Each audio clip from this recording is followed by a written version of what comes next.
بسم اللہ الرحمن الرحیم۔ محترم ناظرین السلام علیکم۔ دعا ہے اللہ کریم آپ کی نیک تمناؤں کو پورا فرمائے، آمین۔ محترم ناظرین، آج کی ویڈیو میں تکبر کی حقیقت اور اس سے کون کون سی بیماریاں انسان کو لگ سکتی ہیں، اس پر بات کی جائے گی۔ آپ سے التماس ہے کہ اس ویڈیو کو آخر تک ضرور دیکھیں۔ حضرت عبداللہ بن مسعود رضی اللہ عنہ سے روایت ہے، نبی صلی اللہ علیہ وسلم نے ارشاد فرمایا، وہ شخص جنت میں داخل نہیں ہوگا جس کے دل میں رائی برابر بھی تکبر ہوگا۔ ایک شخص نے دریافت کیا کہ یا رسول اللہ صلی اللہ علیہ وسلم، آدمی پسند کرتا ہے کہ اس کے کپڑے اور جوتے عمدہ ہوں، کیا یہ بھی تکبر کے دائرے میں آتا ہے؟ آپ صلی اللہ علیہ وسلم نے جواب دیا، اللہ جمیل، اللہ خوبصورت ہے، وَيُحِبُّ الْجَمَالَ، اور وہ خوبصورتی کو پسند کرتا ہے۔ تکبر کا مطلب یہ ہے کہ حق کو نہ ماننا، حق سے منہ موڑنا اور لوگوں کو حقیر سمجھنا۔ اسے امام مسلم نے روایت کیا ہے۔ تشریح: حضرت ابن مسعود رضی اللہ عنہ سے روایت ہے، نبی صلی اللہ علیہ وسلم نے ارشاد فرمایا، وہ شخص جنت میں داخل نہیں ہوگا جس کے دل میں رائی برابر بھی تکبر ہوگا۔ یہ حدیث وعید پر مشتمل احادیث میں سے ہے اور شرعی دلائل کی روشنی میں کچھ محتاج تفصیل ہے۔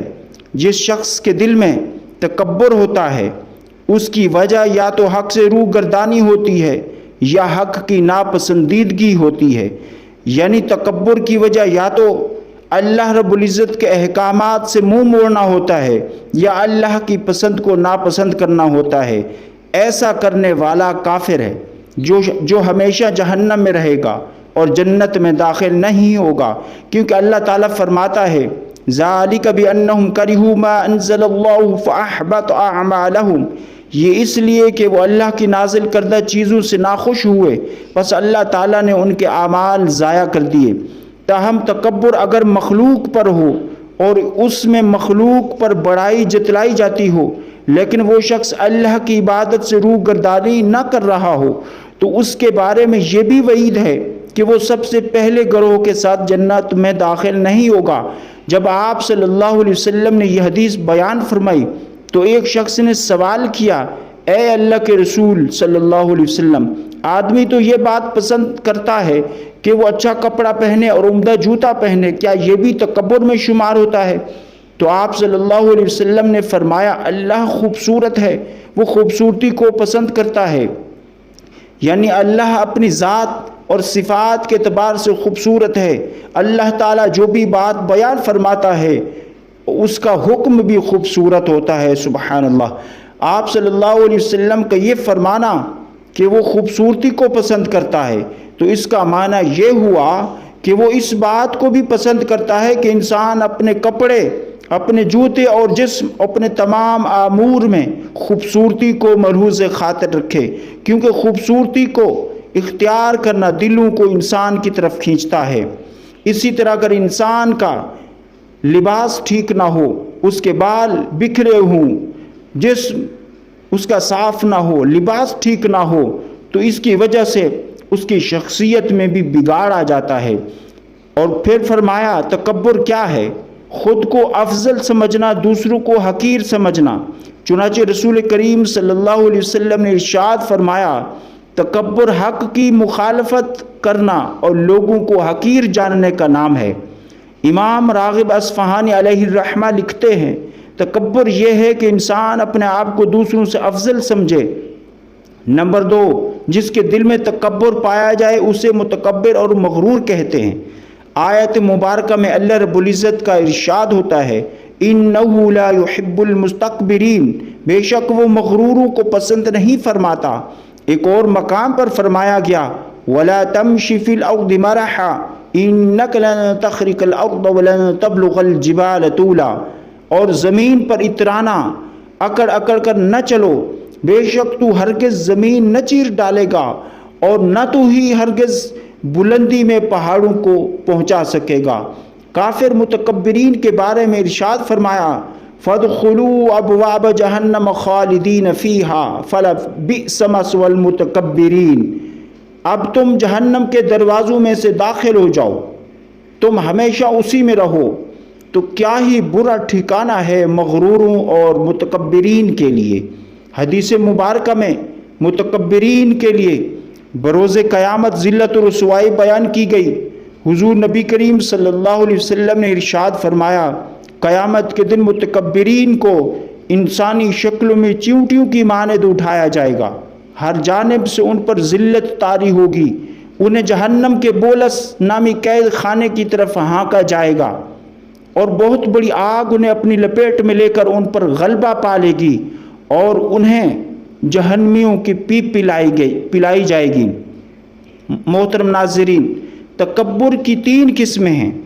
پہلی قسم اللہ عز و جل کے مقابلے میں تکبر کرنا، یہ قسم کفر ہے۔ تکبر کی یہ قسم کفر ہے، جیسے فرعون کا کفر کہ اس نے کہا تھا انا ربکم الاعلی فاخذہ اللہ نکال الآخرۃ والاولی، میں تمہارا سب سے اونچا رب ہوں، تو اللہ نے اس سے دنیا و آخرت میں دونوں جہانوں میں اپنے عذاب میں مبتلا کر لیا۔ فرعون کی ہدایات کے لیے اللہ تعالیٰ نے حضرت سیدنا موسیٰ کلیم اللہ اور حضرت سیدنا ہارون علی نبینا و علیہم الصلاۃ والسلام کو بھیجا، مگر اس نے ان دونوں کو جھٹلایا، ان کی دعوت کو قبول نہ کیا، تو رب کریم نے اسے اور اس کی قوم کو دریائے نیل میں غرق کر دیا۔ مفسرین کرام فرماتے ہیں اللہ عز و جل نے فرعون کو مرے ہوئے بیل کی طرح دریا کے کنارے پر پھینک دیا تاکہ وہ باقی بنی اسرائیل اور دیگر لوگوں کے لیے عبرت کا نشان بن جائے، اور ان پر یہ بھی بات واضح ہو جائے کہ جو شخص ظالم ہو، اللہ عز و جل کی بارگاہ میں تکبر کرتا ہو، زمین پر اکڑ اکڑ کر چلتا ہو، حق سے منہ موڑتا ہو، اللہ کے احکامات سے منہ موڑتا ہو، پھر اس کی پکڑ اسی طرح ہوتی ہے کہ اسے ذلت و اہانت کی پستی میں پھینک دیا جاتا ہے۔ اللہ عز و جل کے رسولوں کے مقابلے میں تکبر کرنا، یہ بھی تکبر کی قسم، یہ بھی کفر ہے۔ اس صورت میں تکبر جہالت اور بغض و عداوت کی بنا پر رسول کریم صلی اللہ علیہ وسلم کی پیروی نہ کرنا، یعنی خود کو عزت والا اور بلند سمجھ کر یوں تصور کرنا کہ عام لوگوں جیسے ایک انسان کا حکم کیسے مانا جائے، جیسا کہ بعض کفار نے حضور نبی کریم صلی اللہ علیہ وسلم کے بارے میں حقارت سے کہا تھا احاذ الذی بعث اللہ رسولا، کیا یہ ہے جن کو اللہ نے رسول بنا کر بھیجا؟ اور یہ بھی کہا تھا انہوں نے لولا نزل هذا القرآن على رجل من القريتين عظیم، کیوں نہ اتارا گیا یہ قرآن ان 2 شہروں کے کسی بڑے آدمی پر۔ اب تیسرا درجہ تکبر کا، تیسری قسم تکبر کی جو بندوں کے مقابلے میں ہے، یعنی اللہ عز و جل اور رسول اللہ صلی اللہ علیہ وسلم کے علاوہ مخلوق میں سے کسی پر تکبر کرنا، وہ اس طرح کہ اپنے آپ کو بہتر اور دوسروں کو حقیر سمجھنا اور اس پر بڑائی چاہنا، مساوات یعنی باہم برابری کو ناپسند کرنا۔ یہ صورت اگرچہ پہلی 2 صورتوں سے کم تر ہے، مگر دوستو یہ بھی حرام ہے اور اس کا گناہ بھی بہت بڑا ہے، کیونکہ کبریائی اور عظمت بادشاہ حقیقی عز و جل اللہ کی ذات ہے۔ پیارے دوستو، اللہ سے دعا ہے اللہ رب العزت ہمیں تکبر کی بیماری سے، حسد کی بیماریوں سے، ہر طرح کے خرافات سے، بیماریوں سے محفوظ فرمائے۔ مزید ویڈیوز کے لیے اس چینل کو سبسکرائب